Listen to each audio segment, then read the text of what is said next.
When it comes to horror, Hereditary is exactly the kind of film that makes me fall in love with the genre all over again. It's that patient, character-driven, tension-building psychological horror that firmly plants itself into your mind and just refuses to let go. Hey everyone, I'm Marianna, and A24 has done it again, delivering what's undoubtedly going to hold up as one of the best films of the year. This time around, they're making people lose sleep with their latest family drama turned horror, and we are going to talk about it today. In case you didn't realize it from the title or the thumbnail, this video contains spoilers for Hereditary, so if you haven't seen the film yet, I highly recommend you go see it in theaters. I don't think this is an experience you want to miss out on, especially if you're a fan of quality horror,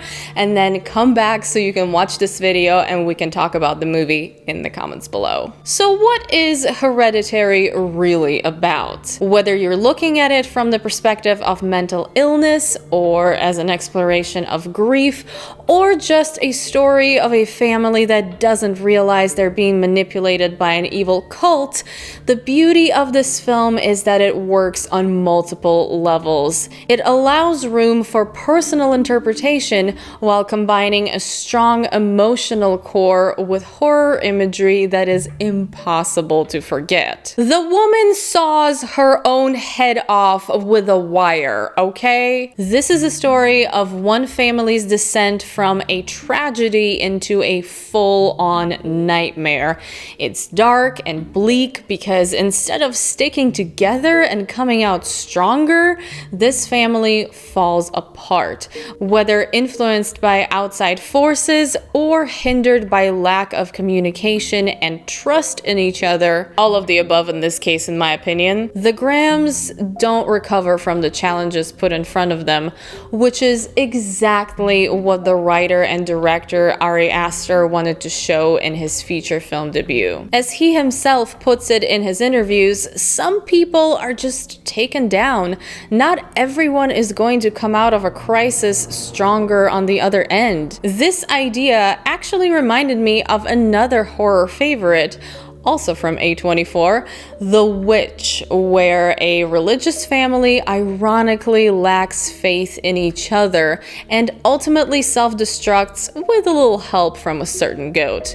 Like Hereditary, The Witch also keeps you guessing until the final act whether or not supernatural powers are actually at play here, focusing on characters, atmosphere, and building tension. Another example of this approach, a psychological horror classic, Rosemary's Baby. It's safe to say that Ari Aster drew his inspiration from classic methods of building suspense and successfully crafted a family drama turned psychological thriller turned horror on par with the best films the genre has to offer. Every detail in Hereditary matters as the director carefully builds the film like Toni Collette's character Annie builds her miniatures. There is so much foreshadowing, and something like a throwaway line such as the one about Annie's mother Ellen trying to put people into Annie's brother can end up pointing directly at the ending of the film. And speaking of miniatures, the film opens with a replica of the family's house that turns into the actual set. This idea of lack of control, the characters being at the mercy, not really mercy in this case, of someone else's plan, like puppets being manipulated by outside forces, is there from the very beginning, represented by these miniatures throughout the film that seemingly serve as Annie's way of processing her feelings. Losing control is also something that can be connected to the repeated beheadings in Hereditary. After all, decapitation is a very specific way of killing someone, not only getting the job done, but also removing that part of the person responsible for thoughts and control.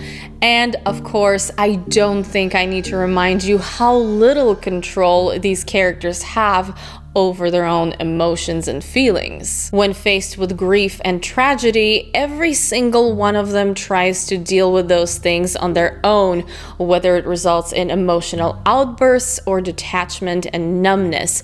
All of this culminates in an actual demonic possession when one of the kings of hell takes over Peter's body. And while a demonic possession is the setup for a lot of horror movies, a place from which the characters work toward an optimistic resolution, Hereditary ends there, making this its hopeless finale. Even the audience is reminded of having no control over this movie experience.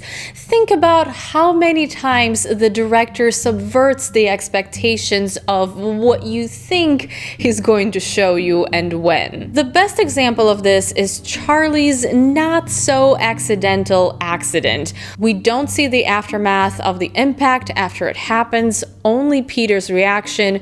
We don't see Annie discover her daughter's body, only her desperate suffering.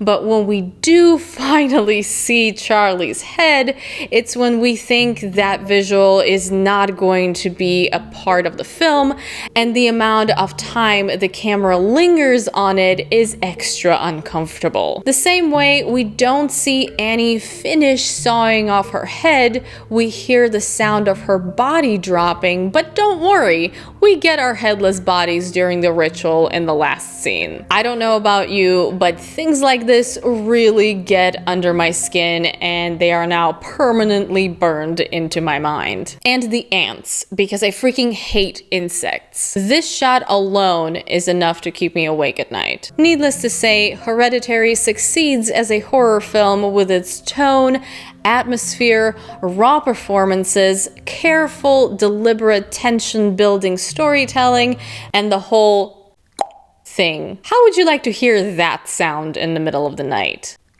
And that's it for this video, guys. Let me know what you thought of Hereditary in the comments below, and which theme stood out to you the most. If you are looking for a rating from me, obviously, I gave this film a solid 5 out of 5, and I would love to see it again, even just to pick up on anything that I might have missed, which I'm sure I've missed some things. As always, thank you so much for watching this video. I hope you guys enjoyed it, and if you did, please don't forget to give it a thumbs up, share it, subscribe to my channel, turn on those notifications so you don't miss future videos, and consider supporting me on Patreon. I hope you're having an awesome day, and I will see you very soon in my next video. Bye!